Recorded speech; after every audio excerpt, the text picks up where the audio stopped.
Romain Duris, donc c'est Bonsoir. le troisième volet de la trilogie de Clapiche. Donc après l'auberge espagnole et les poupées russes, là vous remettez donc, comme on dit, le couvert avec le personnage de Xavier. Est-ce que ce personnage est un personnage pour vous qui a évolué avec vous en même temps? Non. Il n'a pas évolué avec moi. Non. Il a fallu que j'imagine ce qu'il a pu traverser pendant ces années-là. Donc après il y a une part de mystère parce que forcément c'est quand même l'imagination du metteur en scène. C'est vrai que Clapiche, c'est lui qui écrit, et d'ailleurs je ne rentre absolument pas dans le processus de création, c'est-à-dire que je laisse totalement jamais il m'arrive de lui dire tiens Cédric, ça serait bien qu'il soit comme ci ou comme ça. Je le laisse vraiment imaginer lui la suite, et je lui fais bien confiance d'ailleurs là-dessus. Je pense qu'il n'a pas besoin d'aide. Après, ce qui ne m'empêche pas de dire ce que je pense du scénario par la suite, mais voilà, j'interviens pas, voilà, dans son imaginaire en tout cas. Donc je l'ai découvert au jour où j'ai lu le scénario, quoi. J'ai découvert sa vie à ce moment précis. Et il a fallu que je me dise, tiens, bon bah voilà, ok, pendant 8 ans, il a dû faire ci, ça, enfin, imaginez le off, quoi, enfin, le non filmé. Est-ce qu'il n'y a pas certaines choses, comme par exemple la paternité, qui vous ont, par exemple, vous êtes servi de votre propre expérience pour jouer le personnage, ou est-ce que vous avez... Disons que ça facilite les choses, bien sûr, quand on est... Ouais, ça facilite les choses, ça aide de savoir ce dont on parle, de savoir jouer avec les enfants, etc. Bien sûr, ouais. Mais sans plus, je veux dire, je sais pas comment vous expliquer ça, mais les personnages en général, moi, je leur crée vraiment un monde à eux, aux personnages. Après, évidemment, il y a des choses dont je me sers de moi, mais je les laisse dans l'inconscience. Hein.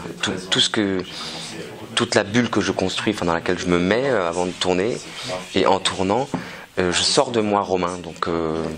Donc je lui réinvente une histoire, je réinvente une façon d'être papa, je réinvente une communication avec ses enfants qui est différente de la mienne.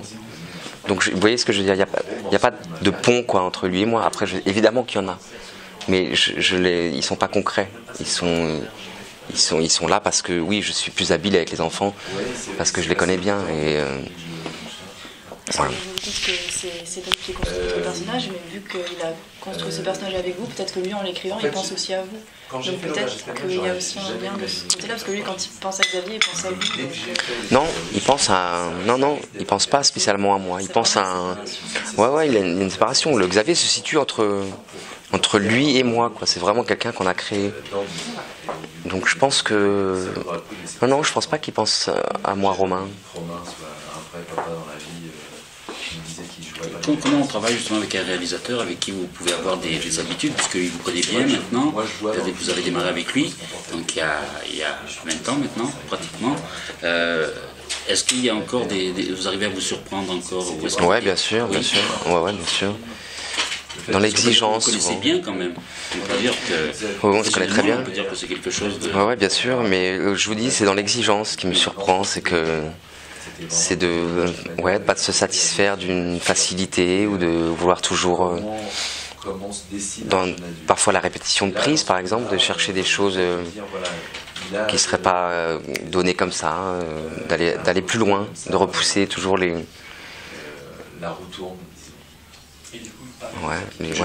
Je suppose que depuis le Péril Jeune, vous avez senti que votre jeu a évolué.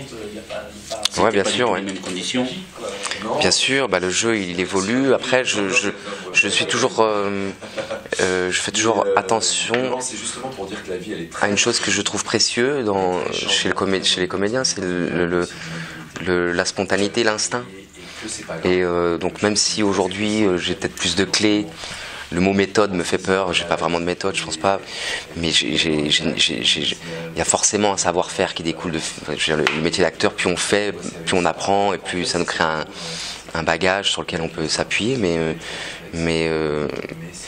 donc je pense que j'ai plus de moyens de créer, d'imaginer des personnages, de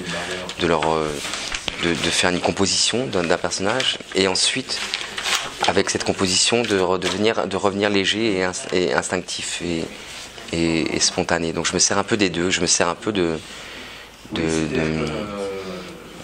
je sais pas comment l'appeler, une maturité, c'est pas, je peux pas dire ce mot-là, une expérience, oui, peut-être, voilà, une expérience par la pratique, et en même temps l'importance du moment, quoi. Et Cédric est dans cette même dynamique, je veux dire, et c'est bien, et même sur ce film-là, on a pris beaucoup de plaisir à favoriser l'instant, quoi, dans les prises. Et ça, c'est flagrant avec les enfants, par exemple. Parce que quand on joue avec les enfants, ils sortent jamais les phrases dans le même ordre, enfin, jamais au moment où on s'y attend. Donc il faut toujours être à l'écoute, et on ne sait jamais quand est-ce que ça va arriver. Et le moment, du coup, est précieux, et il faut le choper. Et du coup, on est vraiment dans l'instant. On va continuer avec les questions rapides, parce que des réponses rapides peut-être. Des réponses rapides. Pas le temps de tout poser. Juste par rapport à Clapiche, c'est lui qui vous a donné envie de. Enfin, à la base, vous vouliez faire du dessin. Oui. Est-ce que. Enfin, vous n'étiez pas forcément destiné à faire du cinéma. Est-ce que c'est lui qui vous a amené dans cet univers et comment il s'y est pris en fait pour vous convaincre? Lui a concrétisé le. Je pense que j'avais une nature de comédien déjà, parce que quand j'étais petit à l'école ou dans la rue, je faisais le con, quoi, tout le temps. Donc dans cette manière d'être, il y avait une façon de créer un spectacle, quoi. J'aimais bien. C'est pas que remarquer, c'est de faire différemment, quoi. C'est de pas subir l'école et l'autorité, d'être trop dans des règles, quoi. J'avais besoin pour exister, quoi, pour de remettre en question ça tout le temps. Donc dans cette manière-là, c'est vrai qu'il y avait ça créait des moments un peu, oui, je sais pas comment appeler ça, c'est pas du spectacle, mais d'ailleurs je sais pas si c'était drôle ou pas, mais en tout cas je faisais le con, quoi. J'en avais besoin. Voilà, donc Cédric, lui, il a rendu ça concret, parce que d'un coup c'est devenu un métier, quoi. C'est devenu, d'un coup, j'avais des fiches de paie, quoi. On me payait pour jouer, et puis il a excité un désir, c'est-à-dire que le monde du Père et John, je me rendais pas vraiment compte, mais c'est vrai qu'après ça m'a vraiment plu quand même, et je suis très bien tombé, parce que je mesure à quel point c'est un luxe de se lancer avec quelqu'un comme Cédric Clapiche, quoi. C'est clair que dans la direction d'acteur, Cédric Clapiche, il est très à l'écoute des acteurs, il les aime, il y a quelque chose de très sain dans son processus d'échange, quoi. Donc je suis vraiment très bien tombé, parce qu'il m'a mis en confiance, du coup le métier du cinéma m'a pas fait peur, il m'a rassuré, enfin j'étais bien à un âge où ça aurait pu être où j'aurais pu être impressionné, donc voilà, c'était une grande chance de commencer avec lui, quoi. Et justement, vous avez aussi travaillé avec Jacques Audiard, évidemment. Quelles sont pour vous les qualités essentielles d'un réalisateur? Enfin, est-ce qu'il y a certains réalisateurs avec qui vous ne pourriez pas tourner parce qu'ils travaillent de telle ou telle façon? Non. En même temps, vous êtes fidèle. Je suis fidèle, ouais. Non, ils sont tous différents. Ils ont tous une manière assez dingue, hein, de faire naître des choses, parce qu'il y a quand même il y a un peu de la magie dans tout ça, quoi. Je pense qu'évidemment il y a de l'écoute. Un metteur en scène qui n'écoute pas, ça peut être problématique assez vite. Après, je me suis, oui,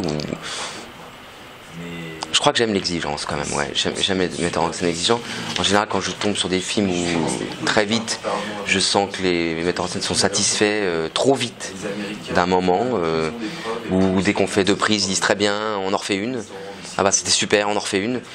Ça, oui, je peux être frustré dans des moments comme ça, quoi. Donc j'aime l'exigence. J'ai remarqué que l'urgence était aussi, même si parfois elle est compliquée, plus une qualité, je trouve. Des metteurs en scène qui se posent pas, quoi, qui sont pas dans le confort. C'est appréciable, quoi. Ça donne une dynamique, ça donne justement une urgence dans les films, et je trouve que ça peut servir le cinéma dans un bon sens. Voilà, après, moi je suis ouvert à tout. Je veux dire, il y a des barjots et c'est très bien. Il y a des mecs qui ont des égos gigantesques et c'est très bien. Il y en a qui sont très bienveillants et c'est très bien. Enfin, je veux dire, il est clair que pour faire ce métier de créer des histoires, il faut être un peu dingue. Il n'y a pas de façon de faire, il n'y a pas une attitude à avoir, quoi. Je vous dis, si ce n'est que d'écouter ce qui se passe en face, quoi. À la rigueur, ce serait peut-être ça un point important, quoi. La musique, vous continuez? Non, je l'écoute, mais j'en fais plus. Non. Bon, parce que justement, il y avait une question pour Magma, pour savoir ce que vous écoutiez comme musique. Ah, moi, j'écoute Vous êtes beaucoup de musique. éclectique toujours. Ouais, j'écoute plein de choses. En ce moment, c'est quoi En ce moment, je sais pas. Dernièrement, j'ai écouté beaucoup de Jay-Z et Kanye West. C'est un peu hip-hop, toujours. Ça me suit. Ça dépend des moments. Aujourd'hui, la musique est tellement diverse. On peut tellement avoir accès à énormément de choses que ça dépend des moods dans lesquels je suis, quoi. Il y a des moments où j'écoute du jazz pendant 15 jours, puis d'autres moments je reviens à des choses quelque chose de plus violent, je sais pas. Mais bon, c'est bien, c'est une bonne période, je trouve. Oui. Il y a plein de choses qui sont intéressantes, quoi. La musique du film, vous l'aimez? Ouais, je l'aime beaucoup. Je trouve qu'elle est super bien choisie. Ouais. Il y a un morceau qui est incroyable, ouais. De A à B, il s'appelle. La BO sort d'ailleurs le 2 décembre. Et c'est la musique du générique de début. Je la trouve vraiment bonne, ouais. Et donc, et par rapport, vous avez dit j'ai besoin d'aimer un personnage pour l'interpréter. C'est-à-dire que je cherche toujours à l'aimer. Je ne sais pas ce que serait de jouer un personnage totalement antipathique. Enfin, voilà, quelqu'un d'antipathique. Il faudra peut-être que je m'y colle. Est-ce que vous... Il faudra peut-être que je m'y colle. C'est vrai que je suis toujours tenté de créer de l'espoir, un espoir. Toujours tenté de... Parce que même dans vos rôles un peu noirs, il y a toujours un côté sympathique chez les personnages. Il n'y a jamais eu de méchant. Mais je pense qu'un acteur qui joue même un salopard, il doit l'aimer, ouais, je pense. Après, mais justement, il faudra peut-être que je m'y colle, ouais, de faire un vrai salaud et de savoir si j'ai autant envie de le sauver que le Xavier, quoi. Ça doit être un super exercice, ouais. Dernière question. Merci. Il y a cette notion qu'on avance, c'est chaotique. Par rapport, voilà, vous n'aimez pas trop étaler votre vie personnelle par rapport aux médias. Qu'est-ce que vous pensez justement de ces acteurs qui le font pour vous? Est-ce que c'est un choix ou est-ce que c'est vraiment une moi, c'est un choix personnel. Vous trouvez qu'un acteur n'a pas à le faire? Ah non, mais là, vous me posez un truc personnel. Moi, il se trouve que... Il se trouve que j'aime le mystère, quoi. Enfin, ça me rajoute de l'amour pour des personnages, quoi, de ne pas savoir qui ils sont forcément. Je veux dire, par exemple, De Niro, je veux dire, moi, c'est quelqu'un que j'admire énormément, mais j'ai pas envie de savoir comment il vit. J'ai pas du tout envie de savoir pour qui il vote. J'ai pas envie de savoir. Après, parfois, je lis des choses, ça me fait plaisir, ou pas. Mais je trouve que c'est bon le mystère, surtout à notre époque où on cherche tout, à savoir tout sur tout. Les médias sont pas un peu trop rapaces quand même. Pas des rapaces. Ça va, ça se gère. Franchement, ça se gère. Peut-être pas pour vous, mais en général, quoi. Ça se gère facilement. Ouais, ça se gère.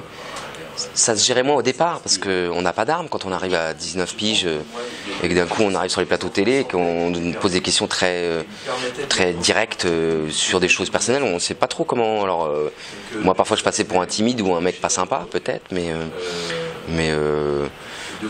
voilà, après avec l'expérience moi j'arrive facilement à me préserver, quoi. Voilà. Mais après, j'ai pas de jugement à avoir sur ceux qui se livrent. Moi, c'est pas mon truc, mais s'il y en a qui aiment se le faire, ils le font. Hein. Tant mieux pour eux. Hein. En tout cas, nous, on vous remercie et puis on attend la sortie de Casse-tête chinois. Ok. Merci, Romain. Merci à vous.